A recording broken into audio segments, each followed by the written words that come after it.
আসসালামু আলাইকুম রহমতুল্লাহ। আশা করি আপনারা সকলেই ভালো আছেন। আলহামদুলিল্লাহ আমিও ভালো আছি। আরেকটা আপনাদের সামনে নতুন আপডেট ভিডিও নিয়ে আসলাম। আজকে দেখেন কবুতরের খাবার দিয়ে শুরু করছি। কবুতর খাবার খাইতেছি। এর পরবর্তীতে যখন আমি একটু দেখতে গেলাম ডিমটা, যা দেখি যে একটা ডিম থেকে বাচ্চা মাত্র বের হতে নিয়েছে। দেখেন মানে ডিমটা একটু ফাটছে, এখন কিছুটা ভাই হয়েছে, বাচ্চা বের হওয়ার চেষ্টা করতেছে। এখন আমি অবশ্য এটা খেয়াল করিনি এর আগে। আমি এখনই মানে শুধু এমনি দেখতে আসছিলাম, ভিডিও করতে আসছি। পরবর্তীতে দেখি যে বাচ্চা বের হইতেছে। এটা আপনাদের দেখানোর জন্য আবার আমি বলে শ্যুট করে নিই। পরে ভিডিও করতেছি, দেখেন কেমন করে আস্তে আস্তে বের হইতেছে।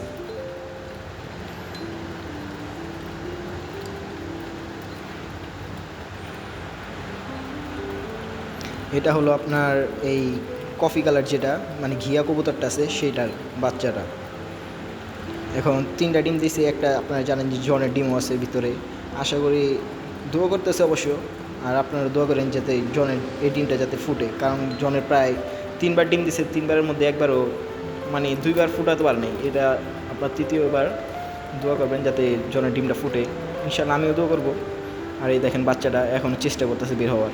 এটা আমি অবশ্য সকালে ভিডিওটা করছি, এর আর ভয়েস আমি ক্রিয়েট করতেছি আপনার দুপুরের সময়। তাই ইনশাল্লাহ কালকে এটার আপডেট আবার আপনাদের দিব, বাচ্চাটার আপডেট। পরবর্তীতে দেখলাম যে সামনের টিমটার জন্য বাচ্চারা একটু সমস্যা হইতেছে, এটার জন্য হালকা একটু চাপায় দিলাম যাতে সুবিধা হয় বাচ্চাটা। আর একটু ঘুরে দিলাম ডিমের মুখটা, দেখেন